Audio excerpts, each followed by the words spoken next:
Good day. I'm Derek Fildebrandt, publisher of the Western Standard. You're watching The Pipeline on December 30th, 2020. I'm joined today by Western Standard news editor Dave Naylor. Good day, Dave, from beautiful Vancouver. We're nearby. Yeah, nearby, near enough. Hope you had a good Christmas, Derek. Good enough as it can be expected. And joined today by podcast editor and Western Standard columnist extraordinaire Cory Morgan, also from Calgary. How you doing, Cory? Good. Well, today we're going to do the happiest story of 2020, which is saying good riddance to 2020, the year that will finally go away. Today's December 30th, as I said, meaning we have only one full day left of this crap. On paper, but I have a pretty bad feeling that 2020 is going to continue well into 2021. We will see. We're going to cover some of the biggest stories that came out of or affected the West this year. We'll also talk about what we think are maybe some of the most underreported stories. We'll kind of bat that around a bit. Obviously, it goes without saying we're going to discuss COVID if we haven't had enough of that bloody story yet. We're going to discuss the re-election of John Horgan's NDP in British Columbia, the re-election of Scott Moe's Saskatchewan party in Saskatchewan, the rise of the Alberta independence movement. 2019 was a huge year for that. We're going to talk about what's happened in Alberta as the approval ratings of both the UCP and Jason Kenney continue to nosedive this year after a relatively popular 2019. And of course, we'll take your questions and comments as usual. So, Dave, we were discussing what to do before this show, and we said, well, what should we call COVID? We obviously have to talk about COVID. And Dave said, let's call it the biggest story of the year. And I said, that's a very bold move, Dave. You're really putting us out on a limb on that one. We're going to be taking big chances by calling COVID-19 the biggest story of the year. Dave, why don't you tell us a bit about your bold call on COVID being the biggest story? Yeah, sometimes, Derek, the big ones are right in front of your face. I mean, just look back. It was only 8 months ago that we were living normal lives. We were going to shopping centers. We were going to neighborhood pubs. And, we were meeting friends. We were being our social selves.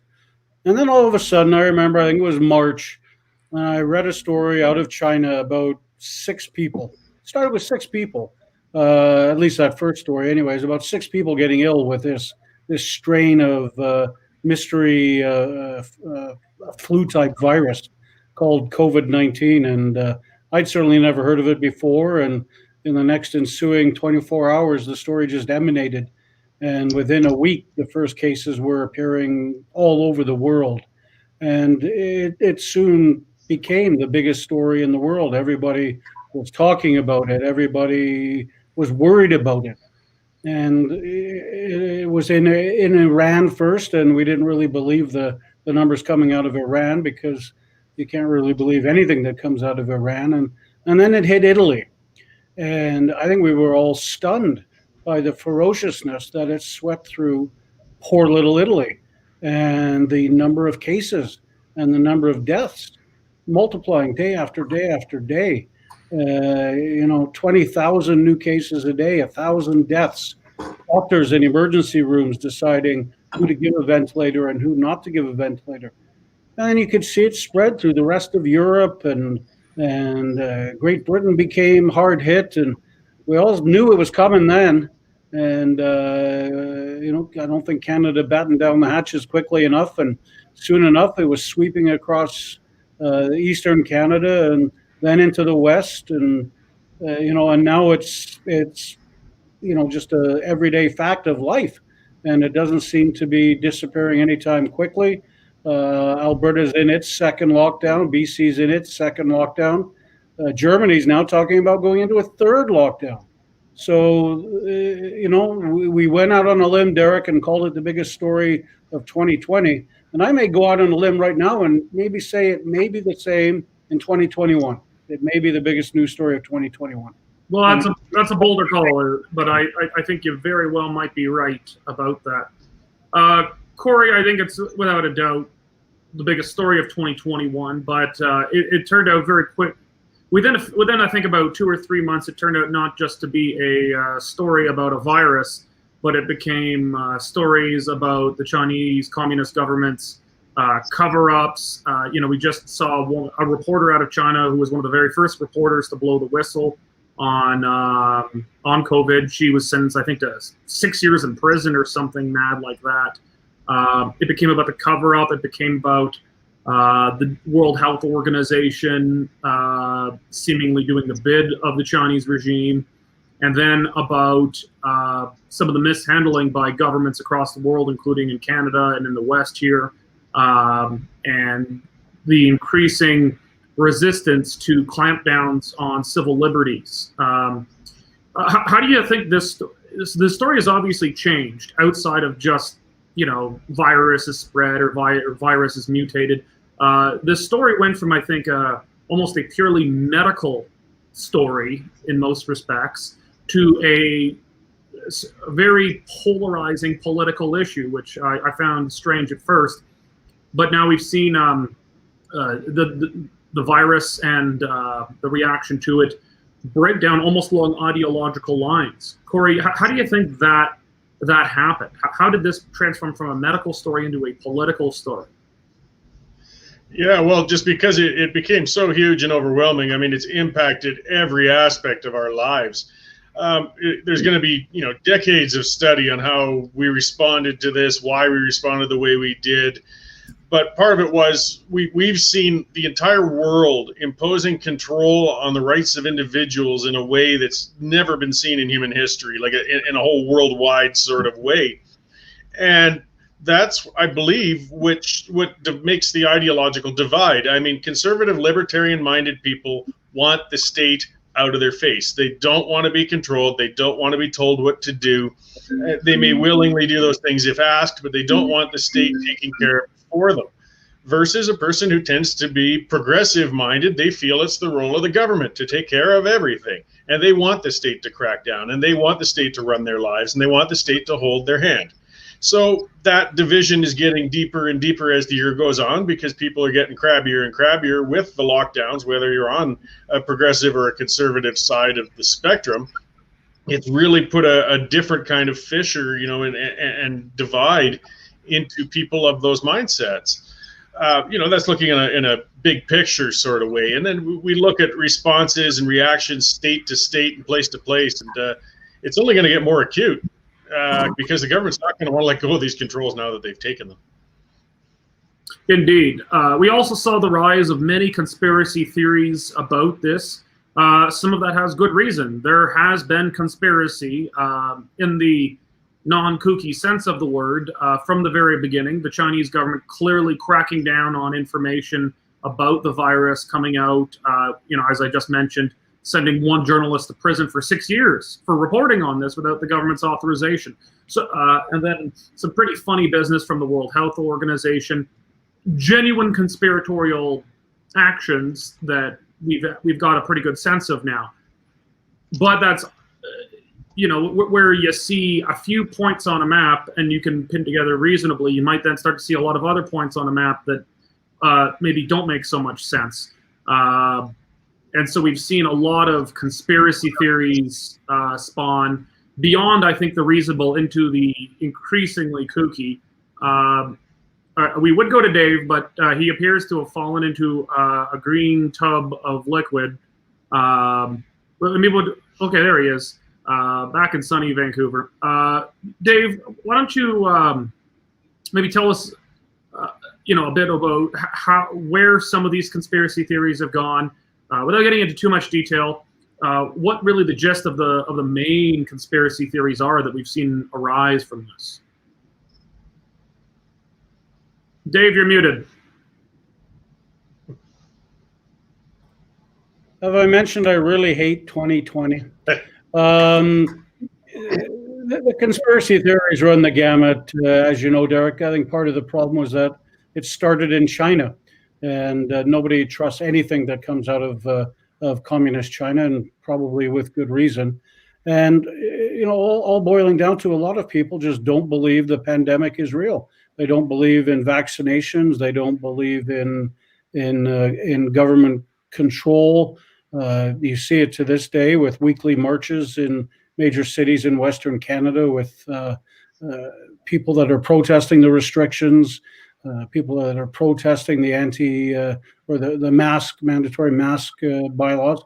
It goes out all the way out under the wacky end of the scale too, with people worried about it's the 5G network coming in, and if you get a vaccination needle, you're going to get some sort of listening device or something implanted in your brain.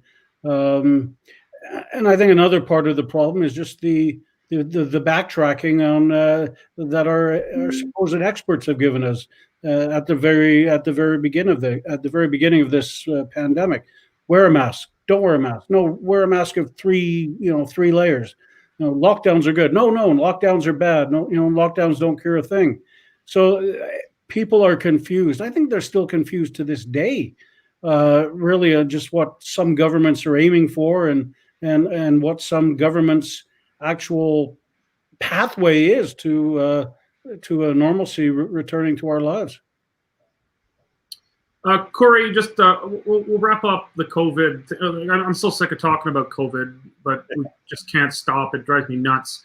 We'll wrap it up maybe with comment from you on this, as involves conspiracy theories. You've written a bit on it. When we see these freedom marches against lockdowns, against mandatory masks, I think it'd be very unfair to say most of those people are conspiracy theorists. I think probably most just don't want the government telling them what you can do in the privacy of your own home and things like that. You don't have to be a radical anarcho-libertarian to think that. But certainly the conspiracy theorists will come out and try to attach themselves to it. How damaging do you think to the anti-lockdown movement the attachment of these conspiracy groups have been to it? They've been terrible to it. I did attend 2 of the marches, and again, as you said, most of the people are just concerned and they're rational. They're definitely in the majority, the ones who go to these things. But the more out there a person is, the more vocal they always are. We know that from political organizations in the past as well.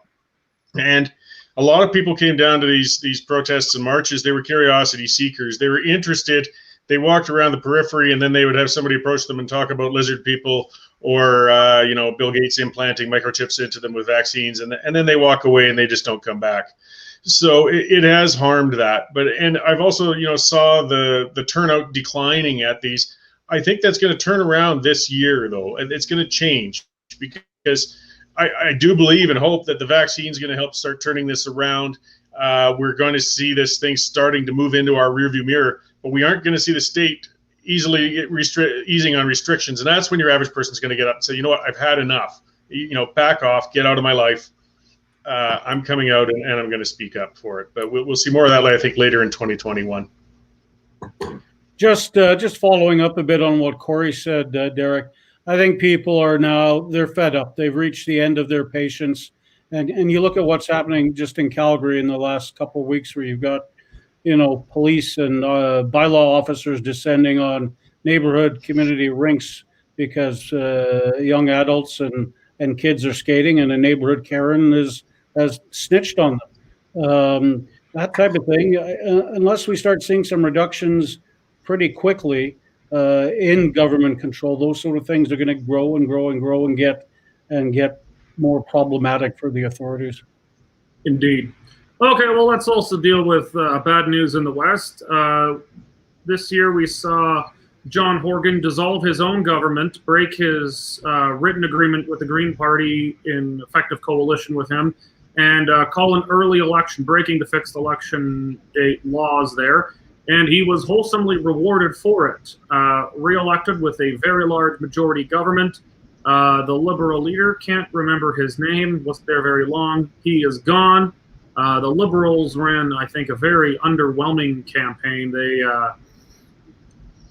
They essentially just made themselves about 5 degrees to the right relative to the NDP, and thought that'd be enough. I'm not sure if there really was a good path to victory for them here, but they got slaughtered. They lost seats. They had a couple of semi-okay commitments in their platform, like ending the ICBC's monopoly on car insurance. That was news to me. I don't know how the hell people in BC live with a government monopoly on auto insurance. Seems pretty strange to me, but different strokes for different folks, I guess. Dave, why don't you tell us really what was the defining issue of the BC election campaign in your mind, sitting from where you are in Red Vancouver? Well, I spent a lot of time out in Vancouver and area during the campaign, and there were, to be honest, Derek, there were no issues. There were no,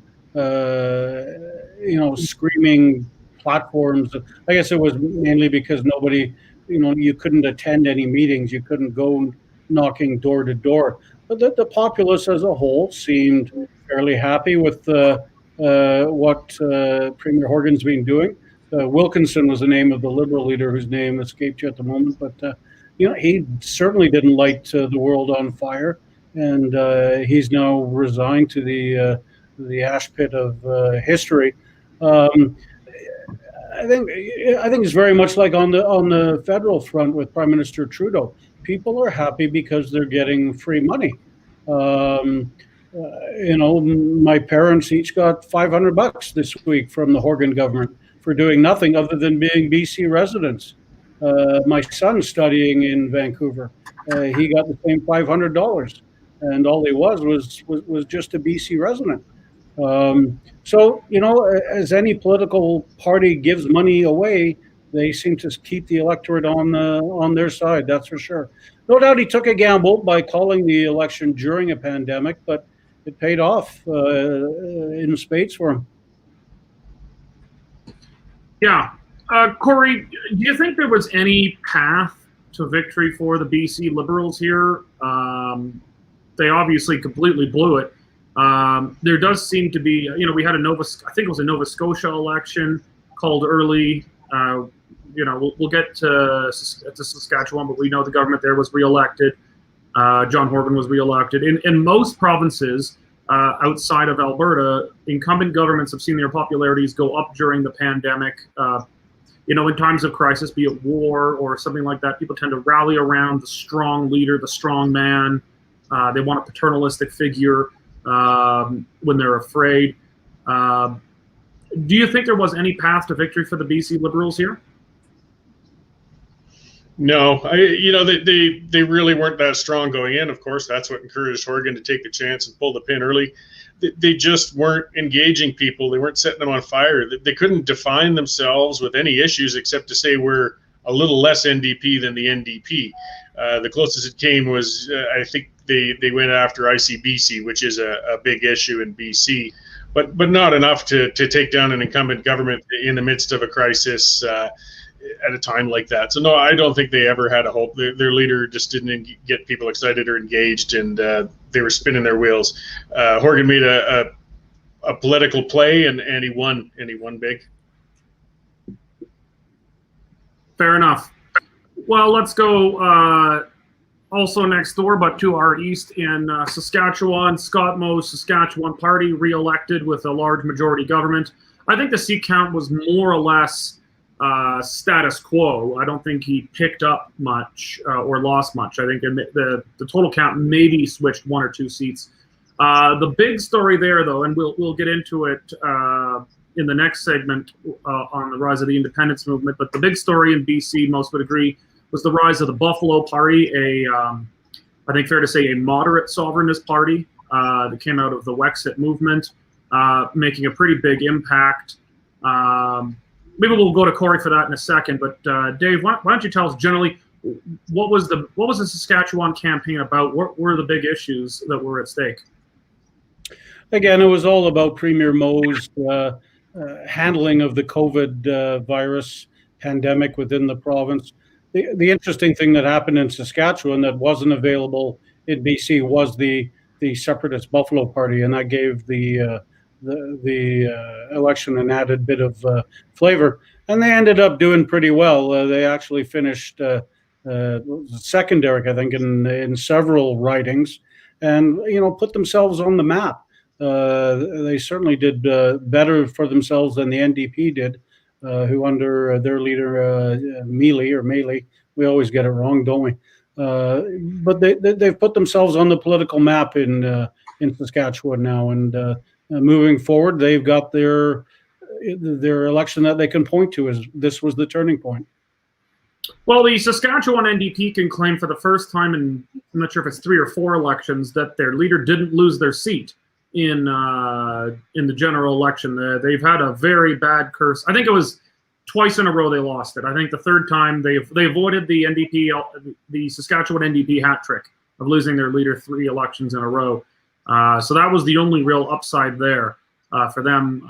But I think without a doubt, the big story was the Buffalo Party. I think they ran in roughly 15, 17 ridings, a relatively small minority of constituencies, but they came in 3rd in the overall vote total. The Green Party ran in every single constituency and still got less votes than the Buffalo Party. Buffalo Party ranked 4th in a couple of ridings. They didn't come close to winning anywhere. But the party was only a few months old. It had an interim leader, not a permanent leader. It didn't have its first policy convention or anything, and was ignored by virtually every other media outlet in the province except for the Western Standard until Election Day itself, when it finally proved that, yeah, this is a real thing. I think the Saskatoon Star Phoenix just did a profile on it the other day, admitting that this is a real entity. The summation of its article was that the threat to the Saskatchewan Party doesn't come from the NDP on the left, but it comes from the Buffalo Party to its right, a similar phenomenon that I think exists in Alberta today. Cory, do you think the the Buffalo Party made a big enough impact in Saskatchewan that it's going to be able to contend for seats in another 4 years, or do you think it has a staying power to actually start to make a move for seats and potentially power at some point, or is this a flash in the pan? Well, 4 years is forever in politics, especially in something like independence parties. But I mean, there's no doubt they made an impressive showing of themselves. They've established themselves as a potential player. I know from past elections when I was with the Wildrose Party and then Alberta Alliance even before it, though, your hardest times are actually those first 2 years after an election, because people are tired, the excitement's kind of gone. Your run-of-the-mill members really aren't quite as engaged and interested in taking part. There's not events happening. So we'll see if they can organize and take advantage of that strong showing and build an ongoing base. It will be tough. A lot's going to depend on events, though, coming out in the next few years, too. And I think there's going to be a lot of good recipes for independence parties across the West in the next couple of years with this economic nightmare we've got looming on us. And if they play their cards right, I think they're very much going to be the second party in the next election. Interesting. Well, I think that's a great segue. I couldn't get a better segue into our next segment about the rise of the independence movement. The independence movement, I think, has been ticking upwards from the extreme margins, increasingly towards the center stage of politics in Alberta and increasingly Saskatchewan. 2020 in Alberta saw the unification of the party I used to lead, the Freedom Conservative Party, and Wexit Alberta, the two of the largest independence groups in the province. They seem to have come to some sort of fusion between the extreme, let's just separate tomorrow, and doesn't matter if we win the referendum or not, we don't have to put in any places to be actually ready for nationhood, go right for it, the kind of real simplistic sloganeering, and a firewall is a strong firewall plus on the other side, which you saw with kind of the earlier side of the Freedom Conservative Party, which I suppose I had something to do with. I think they've kind of synthesized into something similar to the Buffalo Party, a moderate sovereignist party. that wants to move towards independence, but wants to put in place some of the building blocks of nationhood first, wants what Lucien Bouchard in Quebec called winning conditions, that you shouldn't just hold a referendum for the sake of holding one, because you actually sit your cause back. They've achieved, so we'll focus first. We've already talked about Saskatchewan. We'll talk now about Alberta, and then we'll also talk federally with Wexit/Maverick there. The party managed to, I think, gain in itself a credible leader in Paul Hinman, the first leader of the original Wildrose party, who stepped aside when Danielle Smith came onto the scene around 2009. Dave, why don't you tell us really what has you can answer this in terms of the movement, the independence movement in Alberta, or the more party side with the Wildrose Independence Party. Do you think it's managed to get much traction this year and enough profile? Well, I think for both the Wildrose Independence Party and for Maverick on the federal stage, the pandemic has just come at the worst possible time for them. In the last week, I've spoken to Jay Hill of the Maverick Party and Paul Hinman of the Wildrose, and both of them say they're just so frustrated by the fact that they can't hold public rallies. They can't hold leaders' dinners or luncheons. And, as you know, Derek, that's the way parties get off the ground. The grassroots parties get off the ground. Part of the problem in Alberta is that, as we're going to talk about, Premier Kenney is in political freefall, and there's all sorts of polls showing the NDP is now leading the UCP in both Calgary and Edmonton and closing in the rural gaps. But none of these pollsters talk about specifically the Wildrose Independence Party. They're all sort of meshed in with all the others, which I think are hovering about 8% in most of the polls. Talking with him, and he says his goal this year is to double the number of Wildrose members in the province. They currently have 5,800. So he wants to get that into more than 10,000 plus. And the person that's going to help him the most, he says, is Prime Minister Trudeau. Every time it seems Trudeau opens his mouth, he's doing something to upset the West and further the flames of independence. So he's predicting a spring election, and if Trudeau maintains the support that he's got now and becomes a majority, that'll even do more for his party's fortunes in the future. Mm-hmm. I think it's. I have noticed this in the polls. It's quite strange. We in I think some point in June, we commissioned an independent poll. We hired Northwest Research. Wildrose Independence Party wasn't even a real thing yet. They hadn't concluded the merger to create the new party, but we put out a poll and saying, these guys are holding a referendum. If they do merge, who are you going to vote for? And we gave essentially all of the options in Alberta of any significance whatsoever, even down to the Green Party. We didn't put the Pro-Life Association in there. We didn't put, the Animal Rights Alliance in there, but we did put in virtually anyone of any consequence. And in that, WIP was third place with, I think, 10 or 11% support. The Tories were still in the lead. The NDP were where they were at the point of the last election, but the Tories had bled about 10%, all of it to the WIP. But since then, it's funny, I've seen not a single poll out there that asks people about them. They're just lumped in with other. And that actually brings down the other side, because if the option you want to vote for isn't on there, well, there's a good chance if you're asked by a pollster, you're just going to pick your second choice. So, if you're an Alberta Liberal supporter and it's not an option, well, you might not say other. You might just say, well, fine, NDP. That's the next closest, so I'm going to go NDP. Or, as I said, if you're WIP and it's not an option, you might just say UCP. But, I saw the University of Alberta put out a study about a week or two ago saying the Tories have shed a tremendous amount of support, almost all of it going to WIP. But then they showed their poll, and it had just other. And other, in all the polls in Alberta, is the number third party in Alberta. So you have UCP mostly at the top, or almost tied with the NDP, depending on the polls. But you see UCP, NDP, and then a huge other, and then Alberta Party, Liberals, etc. You can't account for every single party in every poll, which is why you have an other option. But when other is above 5% in Canadian politics, when other is the third party, it kind of behooves a pollster to ask, who the hell is this other? Cory, why do you think it is the pollsters and the government subsidized media outlets are not picking up on this at all? Well, there's a couple of reasons. They can't avoid it forever, though. Part of it is with Paul Hinman now on board, once they get an actual leader, I mean, we know, too, if you want to report on something, it'd be nice to get a quote from a known name. You don't have a face there.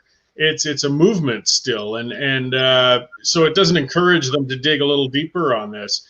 The thing that they're in danger of doing, though, with Paul, and I know from working with him, is he's a tireless ground worker. You couldn't find somebody more experienced in the province in building parties from the ground up than Paul, and hardworking and door knocking and speaking to people. I mean, people say he lacks charisma and lighting the world on fire, but right now that's not what they need. They need solid organizational leadership, and he's the person. In looking ahead, as David said too, we're probably, I feel, going to have a federal election this year, and it is probably going to put the Liberals back in. And if you think last year's flare-up of independent support was strong, just wait until the Liberals get in yet again, because we got hard economic times coming. Alberta, after decades of paying in, we're seeing that we're really not getting a hell of a lot back, and we're not going to. There's going to be a strong surge, and the media can't avoid that party any longer. Yeah, sorry, we're having a hard time with your camera.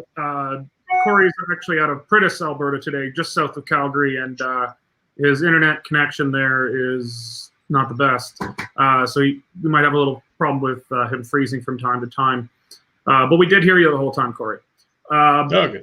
The pollsters right now should be taking lessons from Saskatchewan. Saskatchewan, where the independence movement is significantly less developed, where it tends to have a lot, while there certainly is support, there is less support for it than in Alberta, and it is less organized than it is in Alberta. The party came in third, and it was just a few months old. And you've got stuff like the WIP or the Maverick Party. Again, no one's ever polled Wexit federally, Wexit/Maverick, whatever the hell we're calling it now.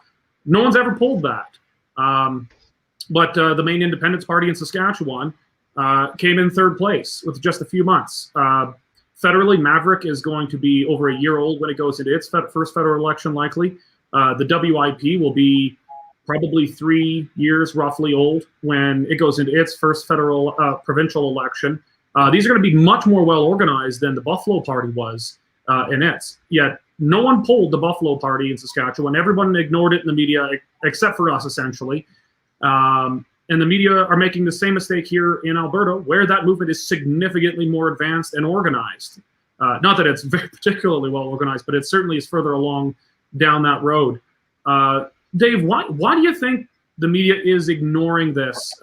They know that there's a movement there, but why are they ignoring these parties in polls and in media coverage largely? I think, Derek, it's because they don't like to be wrong. They don't, they're producing their media for mainly the left. Most of the media organizations, the CBC, the Post Media, Toronto Star, they're producing their content for left-wing readers. And for them to start taking note of the independence parties going out west would have to, admit that their fearless leaders in Trudeau and whatnot are wrong.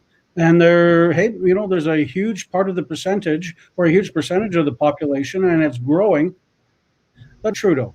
And for the media to do that, I just don't think they will.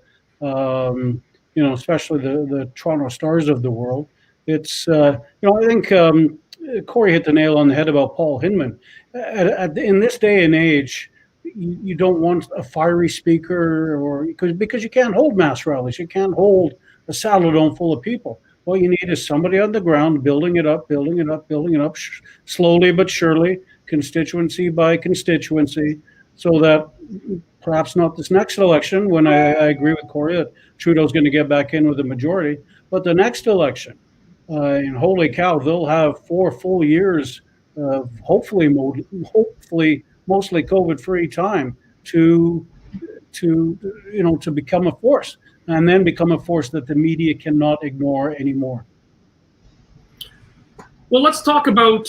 We're going to keep with this topic, but we'll maybe parlay it into 2021. Cory, what do you think is going to happen with this movement and the various parties around it in the new year? Federally, we'll probably have a federal election. We can see how the Maverick Party / Wexit fares there. I'd be less hopeful about them than maybe provincially with WIP, but they do have a credible interim leader in Jay Hill, although he's said repeatedly he's not going to seek the top job. But they still haven't had a leadership convention. They haven't had a policy convention yet. All that stuff is extraordinarily difficult when it's illegal, but there are ways to do it online. What do you think, both for the WIP in Alberta and Maverick federally, what do you think 2021 pretends for them? Well, I mean, I do believe there's going to be a federal election coming, so that'll give the Maverick Party a chance to show what they've got, if they've got anything behind them and to them. I see they recently announced, it might sound familiar, they're only going to run in very strongly conservative ridings in the West, where it was overwhelmingly won by a conservative, so people don't fear putting a liberal or a dipper into their seat by casting a ballot for them. I don't know, though, if they have it together enough to really make a splash or an impact, which would be detrimental to the Wildrose Independence Party, because it'll be another bellwether to look at, and it won't even necessarily be a fair comparison of the provincial movement. So, I mean, it'll impact the provincial movement a bit. But again, if Trudeau, the best friend for the independence movement is another Trudeau government. Indeed. Okay, well, let's again, these are easy segues to make. I think we planned it very well today.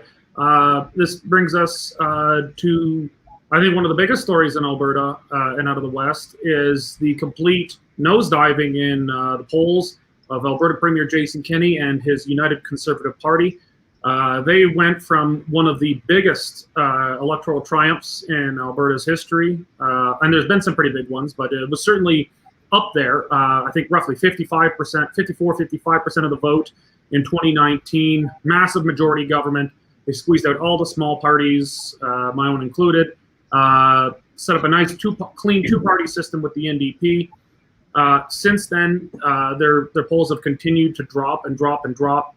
The poll we did in June had them down to roughly 44%, so down 10, 11% from the election, but still in pretty comfortable majority territory, but bleeding 10% to the Wildrose Independence Party. The NDP was essentially where it was at the last election, hadn't moved. But since then, we've seen some other polls. I have a hard time putting much in these polls, though, when on the party horse races, as we've discussed. When third place is other, they should probably ask who the hell the other is. So I think the other actually is probably much larger than it's showing up in most polls produced into the mainstream media. But nonetheless, we've seen the approval ratings of the UCP come crashing down close to levels with the NDP, and we've seen the personal approval ratings of Jason Kenney come down significantly. Dave, what do you think is really driving this in Alberta to make Kenney almost alone among the premiers in Canada, see his approval ratings go down while the other premiers have seen theirs go up? Well, if you remember when Rachel Notley came to power, she was handed the pleasure of record low oil prices, and that hampered her government from day one. Kenney's got the same problem, but it's with the COVID-19 pandemic. And the theory on the average Albertan is that he hasn't handled it very well. A note this week showed that only 30% of Albertans approved of the job he's doing. 30%. He was tied dead last with Brian Pallister of Manitoba. And he's part of the problem was before the pandemic, he was battling with doctors. Then he was battling with nurses. Then he was battling with teachers. And then the pandemic came, and the request said, hey, come on, guys, we all have to work together. We're all in this together. I don't think people have been happy with his pandemic performance.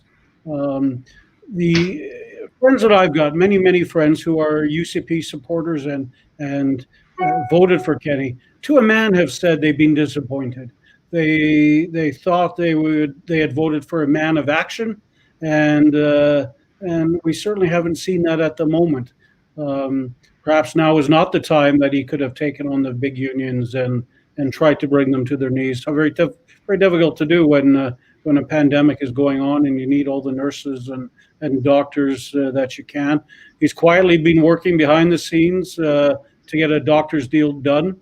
When that happens, that would hopefully take a lot of the pressure off. But the average UCP supporter is just not happy with the performance of the man that they elected.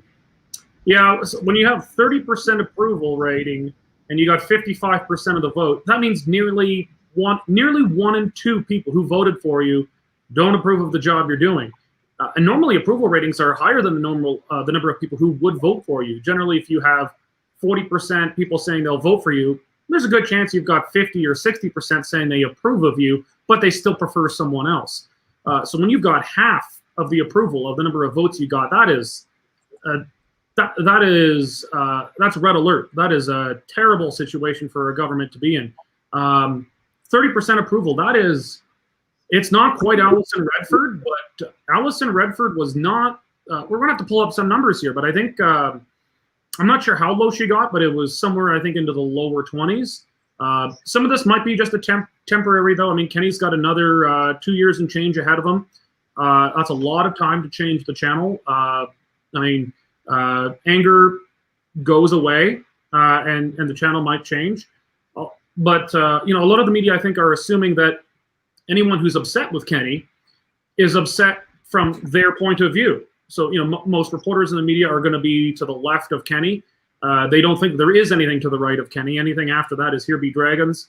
But they think that if people are disapproving of Kenney, it must be because they agree with something to the leftward spectrum of where Kenney is. And I think, yeah, certainly there are a lot of those people.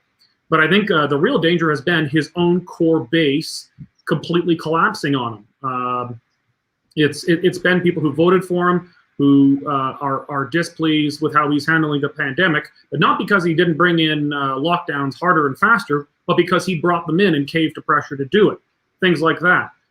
People who aren't upset that he's going to hold a referendum on equalization, they're upset that he hasn't held it yet. They're upset that he hasn't moved on a lot of these fair deal or firewall items.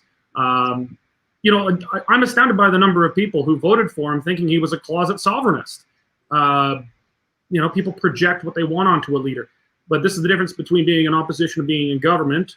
In government, you actually have to deliver on these things, and it's often a lot more difficult to execute than to promise, be it on sovereignty, be it on liberties around COVID, be it around balancing the budget. Cory, what do you think has been really driving the nosedive in the polls for Kenney and the UCP? Yeah, well, he can't seem to find his feet and win. I believe and it's surprising out of Kenney because he's a very experienced politician, but he's trying to be everything to everybody, and he's just pissing off everybody. The NDP aren't gaining anything out of this. They've been sitting at a flatlined, I think, 38% level or so since the election. Kenney's bleeding to the right. And as you said, a lot of it's coming. I mean, he campaigned on the Alberta agenda and, getting those things going. And it seemed like pulling teeth to get the outcome of those hearings around the province and what they concluded. And then, it was conclusively decided that Albertans wanted to see a provincial police force. So when you say, well, we're going to strike another study and have a look at it yet again, well, at some point you got to pull the bloody trigger. And I think a lot of members do, again, see Ottawa as a big threat. Kenney can't take a separatist stance. I understand that. That's not what he campaigned on. But he's got to show some sort of way to push back against Ottawa effectively, or people are going to go to the independence option. It's the only one left for them. So he's going to have to figure out where he's coming from, and soon, because he's going to keep bleeding for 2 more years. The old joke, Derek, going around is that the only way Kenney is battling unemployment at the moment is by creating another UCP panel. I'm sure he's set all sorts of legislature records for the number of panels he's created in in 2020. And I think that, Cory hinted that on that. It's so people don't want any more panels. They want to see action. And then they want action yesterday. So enough with the panels. That should be Jason Kenney's 2021 New Year's resolutions. I, Premier Kenney, will not strike another panel on anything. It has gotten quite strange. There's nothing wrong with bringing in outside expertise and some level of panels to inform your really big decisions, especially if you don't have an electoral mandate for these things. I think there's some merit in it. But it has gotten to a farcical level now. Every recommendation from the Fair Deal panel now has essentially its own individual panels looking at, most of which are doing nothing. They're just they're a nice announcement for the government to make, give the appearance of doing something, but I think people are genuinely frustrated by it now. Well, let's turn now, and we'd like, we'll solicit ideas in the comments section from those watching. What are the most what's the most underreported story of the year? No one say COVID. If anyone says COVID, I'm going to block you from our channels. I'm going to give back your Western Standard membership and refund it. Please don't say COVID. I don't think anybody will. I think we got smarter viewers than that. I don't know about YouTube, but I don't think any of our viewers are going to say COVID was the underreported story of the year. But because we've had this one massive, domineering story, I think a lot of things have fallen by the wayside. So we'll start with you, Cory. What do you think is the most underreported story of 2020? You've caught me at a total loss here. I didn't see that one coming. We were definitely in agreement that the COVID was overreported and it overwhelmed just about everything else. So we didn't hear much about it.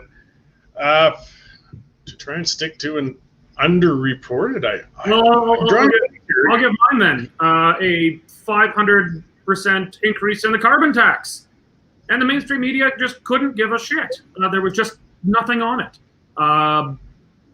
This is a total, complete break of the promise of Prime Minister Trudeau and then Environment and Climate Change Minister Catherine McKenna, saying that no, it's not going to go above $50 a ton. We all knew that's bullshit because a $50 a ton carbon tax doesn't do anything. If you actually want a carbon tax to do something, it's got to get at least north of $300 per ton. And at that point, it's now a very oppressive tax. This is not a token, feel-good, virtue signaling thing. This is now a massive new tax on everything you do.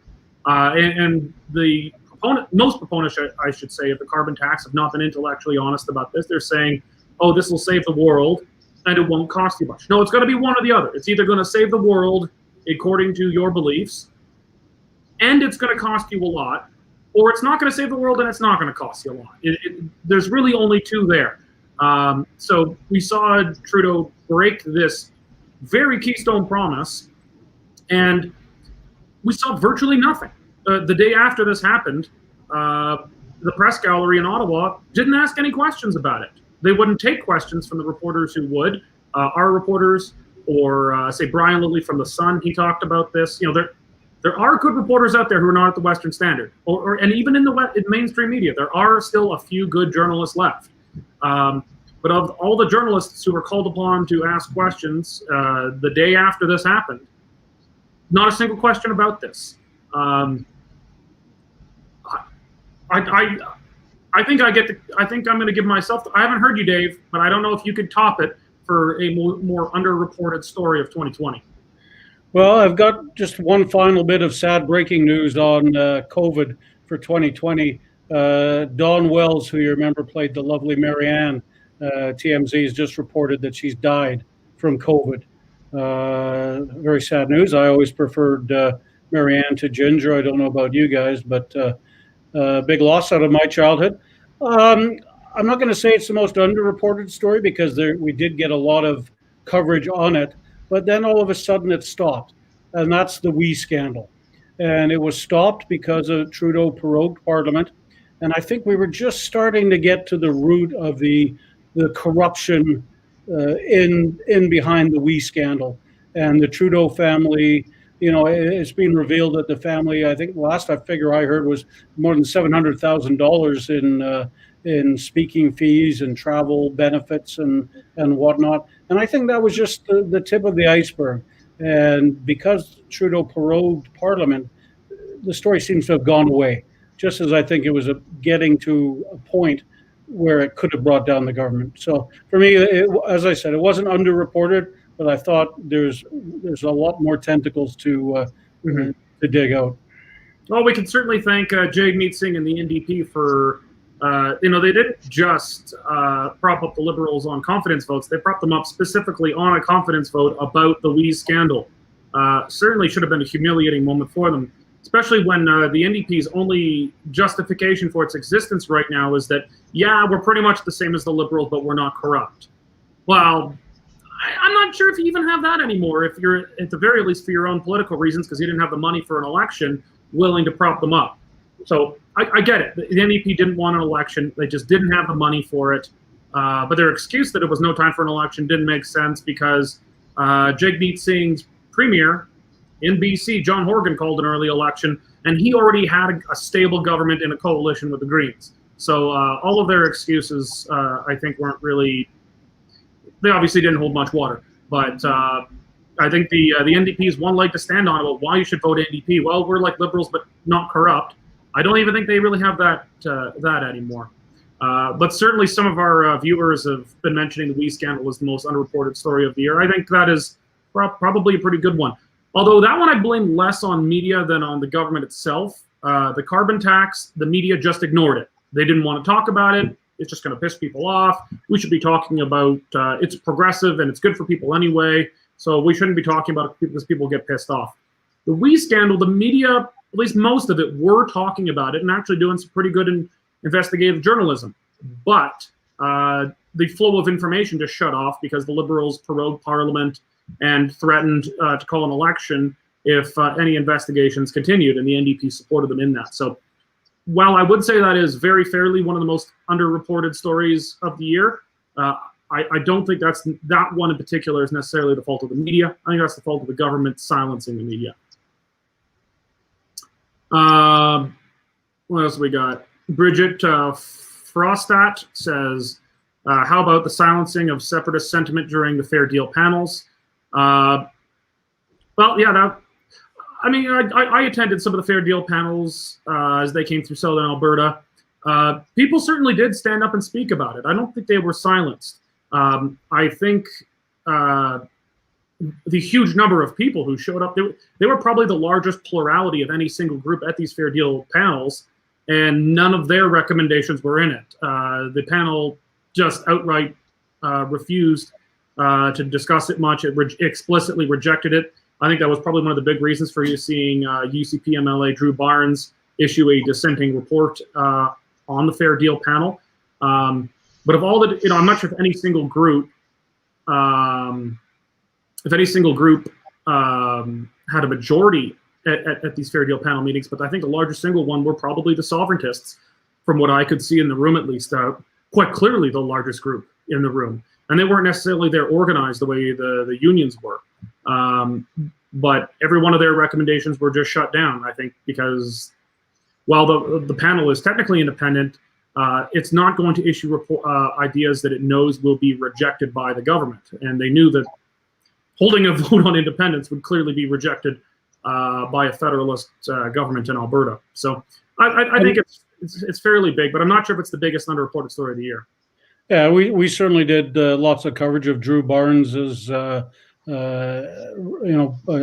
tabling his own paper. Especially, he makes a good argument. We cannot say, as somebody who wants to maybe go our own way, unless you give what we want, not have the threat of separation there, which is what the Fair Deal panel said, and what Drew Barnes was completely opposed to. He wants that threat on the table. Indeed. Okay, well, I guess, and there's a couple of other,